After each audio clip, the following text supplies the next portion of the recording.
Quando o repórter está na rua, ele está o tempo todo conversando com a edição. Está dizendo se a pauta valeu ou não, se era realmente aquilo que foi apurado pela produção no dia anterior, se mudou alguma coisa. E aí o repórter faz o texto, passa o texto com o editor, passa a passagem também e só depois ele tem a autorização de gravar. Nunca o repórter grava nada sem antes ter tido essa conversa com o editor. Daí a gente manda o motoqueiro para poder agilizar todo esse processo de reportagem. O motoqueiro chega com a fita, o repórter eventualmente já está na segunda pauta, então todo esse processo começa na redação. A gente vai pegar a fita, vai para a ilha e aí vai decupar a matéria. Então a gente vai montar o esqueleto da matéria, fazer cabeça, colocar os créditos, deixa final, deixa o tempo da matéria.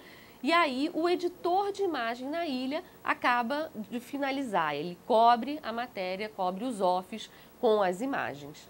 É correria mesmo. Por exemplo, as matérias começam a chegar às 5h30, 6 horas. Nosso jornal entra às 7h15. E então é o tempo que o editor tem para montar, cortar a sonora, cobrir. Muitas vezes a gente precisa do suporte da pós-produção, que faz as artes, que faz os efeitos. Então é muita correria. Essa é uma briga constante nossa aqui, não é? Receber o material o mais cedo possível, né? Porque o que acontece frequentemente numa redação de TV? Os editores de VT, aqueles que trabalham ali, a máquina de edição, a ilha de edição, eles costumam ficar bem tranquilos no início da tarde e extremamente estressados no final da tarde, porque há um acúmulo de VTs chegando a partir de 4, 5 horas. Isso é meio inevitável. Frequentemente a gente já está no ar com o jornal e ainda tem um VT sendo editado, a gente não sabe se vai dar tempo, Então eu, por exemplo, sou o editor e apresentador, né? Eu fico lá no estúdio, às vezes preocupado com o que está acontecendo lá fora. O papel da teoria, justamente, não está lá onde normalmente se espera, que seria ser uma caixa de ferramentas para resolver problemas trazidos pela prática. Eu acho que é aí que reside grande parte do mal-entendido. Normalmente as pessoas que não têm a cultura científica ou acadêmica, elas esperam que a teoria resolva problemas da prática. Mas não é isso. A teoria, ela coloca os problemas. Mais do que resolver, ela coloca, porque o problema se torna teórico. O estudo da teoria leva a gente a entender com muito mais economia de tempo uma série de fatos pontuais. Quem está na prática entende um fato, o outro fato, o outro fato. Quem domina a teoria entende um conjunto dos fatos. Que é a pior coisa que tem, né? O jornalismo burocrático, aquele que te traz informações secas, entediantes e que vão cada vez mais fazendo que um público se acostume com uma ideia de jornalismo que não tem a ver com a própria ciência de jornalismo, né? Que é esse trabalho intelectual, no fim das contas. Eu acho que esse é um grande desafio que se coloca hoje. Valorizar a teoria não é nunca desaparecer com a prática, de jeito nenhum. Pelo contrário, é saber revalorizar a técnica. E acho que o desafio maior do jornalista hoje, e de todos os profissionais hoje da comunicação, é justamente conseguir encontrar um lado nobre do que eles fazem. A gente sempre gosta de começar com uma matéria forte de impacto e terminar com uma matéria forte de impacto. Que é uma estratégia que eu acho que, de uma maneira geral, os telejornais usam. Né? Primeiro, para impactar na entrada, a primeira apresentação é muito forte para prender a atenção do telespectador, fidelizar a audiência. E depois você vai chamando uma forte para o final, que é uma forma também de você manter essa audiência até o fim. Né? Porque o importante é que a gente mantenha uma audiência média boa ao longo de todo o período em que o jornal estiver no ar. E ali naquele espelho a gente coloca absolutamente tudo.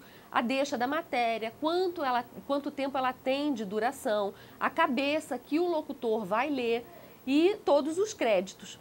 A partir desses tempos, a gente vai organizando ali o espelho do jornal. Vai vendo quanto tempo o mestre, que é o pessoal do comercial, deu para aquele jornal naquele dia, e você vai ajustando os tempos com uma nota seca, com um link, e a partir das matérias que você já tem ali editada. E o nosso tempo é determinado por São Paulo. Então eles passam quanto tempo vai ter de jornal para a gente, tempo de break, tudo. Ontem, por um acaso, não é normal acontecer. A gente foi ter o tempo definido mesmo aqui, ó, no segundo break, tá faltando um bloco. Então eu fiquei na ilha de edição, por exemplo, editando o mesmo VT em vários tempos. Eu fiz ele em 1h40, em 1 minuto e 1h15, para a gente poder fechar o tempo do jornal. O que eu faço no Twitter? O Twitter, como vocês sabem, como é que eu vou chamar? É a cabeça, é o coração do jornal. A apresentadora fica na bancada, mas eu fico lá coordenando tudo. Desde o tempo até alguns erros de português que possam passar, porque é tudo muito rápido, às vezes passa mesmo. Então eu fico lá olhando e de última hora a apresentadora fica com um ponto e eu converso com ela por esse ponto. Além disso, eu falo para ela, quando está acabando a matéria, eu falo 10 segundos, se prepara para voltar. Porque entre uma matéria e outra, ela pode tomar uma água, pode pentear o cabelo e não vai ficar muito bom se vazar isso no ar, né? Acontece de a gente ter que trocar matéria, ter que colocar coisas que não estavam nem espelhadas. Por exemplo, se tem uma nota de um acidente com várias pessoas mortas, a gente sobe essa nota, dá prioridade para ela, para um VT que já estava na casa. É justamente isso. A notícia vai chegando, é ela que vai moldando o jornal, entendeu? A partir do momento que estão acontecendo as coisas, é que elas vão entrando com o teor como é que eu vou dizer, de prioridade. O Twitter, ele procura sempre, quem está lá dentro, respeitar o apresentador, né? Porque o que eu costumo dizer é que a televisão você não tem uma segunda chance, né? Quando você está aqui, você tem uma única oportunidade de passar aquela mensagem. Você não tem outra.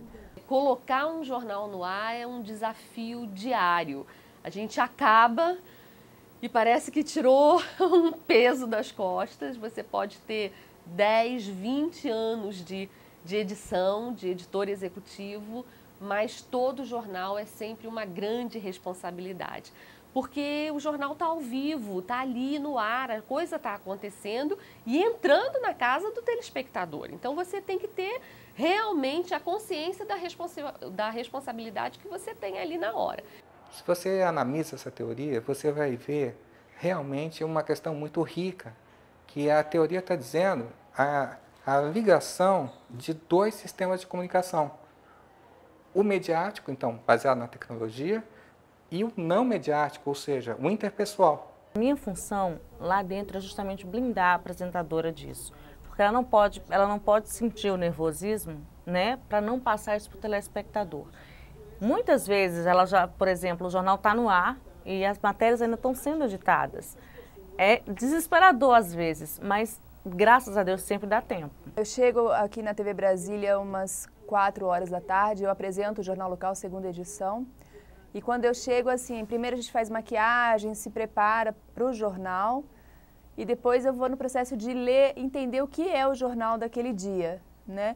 Ler o espelho, ler as cabeças, mexer, eu tenho essa liberdade de dar uma mudada na cabeça, né? De acordo com aquilo que a gente vai falar. Porque quando a gente está no ar, a gente acaba sabendo mais ou menos a melhor forma de falar aquela notícia, de dar aquela notícia, né? Então, uma palavrinha ou outra que é um pouco mais informal, que fica um pouco mais fácil de ser entendida pelo público, né? A gente faz essas mudanças de uma maneira que se torne mais atraente para o público.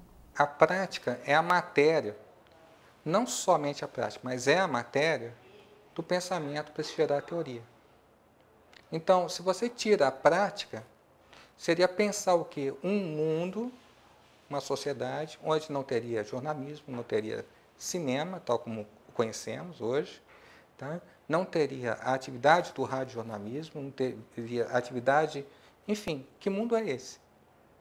Certamente não seria o mundo que a gente vive hoje. A partir do momento que eu entro no estúdio, eu procuro realmente me desligar da operação e me concentrar só na apresentação, porque senão você não consegue fazer as duas coisas ao mesmo tempo. Acontece muitas vezes do TP cair, de uma câmera quebrar, são coisas assim que a gente tem que improvisar o tempo todo, que a gente tem que estar preparado o tempo todo para o que pode acontecer.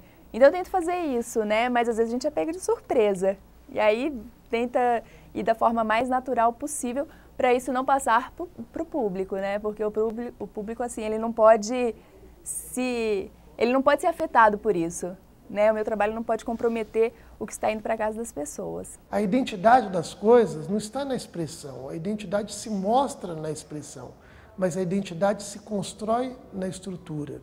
E a estrutura nem sempre é material, ela é perceptível, né? Muitas vezes ela é dissimulada na expressão, às vezes a prática engana a teoria, né? Às vezes a teoria ela é tão forte, vamos usar o termo teoria, né? Ela é tão forte que ela não se permite ser expressa numa prática. Eu acho que dentro da produção da notícia, desde o momento que ela nasce até o momento que ela é levada ao ar, não tem como você falar que uma etapa é mais importante do que a outra. Pelo contrário, né? Eu acho que dá para você fazer o seguinte, as etapas seguintes, elas têm responsabilidade de manter a qualidade, né? Eu acho que para a elaboração da matéria não existe um fator só importante. Primeiro que jornalismo e telejornalismo é um trabalho de equipe, né? Não existe repórter sem cinegrafista, não existe equipe de reportagem sem produção e não existe reportagem sem edição. Uma produção bem feita é fundamental para que o repórter possa executar uma boa reportagem. Ele não é simplesmente um operador, ele não é simplesmente alguém que produz, mas alguém que reflete sobre isso e que certamente vai ser chamado em algum momento para responder sobre isso. Então, nós não queremos simplesmente um profissional que faça uma entrevista, mas que sabe o que perguntar e que sabe o que está fazendo. Você quer fazer uma prática bem feita? Se você não quer ser uma pessoa que executa sem conseguir pensar, não é? Você se diferencia de uma abelha, você se diferencia do castor, eles também fazem coisas. Mas eu, como ser humano, eu acho interessante que a nossa possibilidade como ser humano é exatamente essa, que a gente possa fazer coisas e pensar sobre elas e melhorá-las. Então, para que isso ocorra, eu preciso da teoria.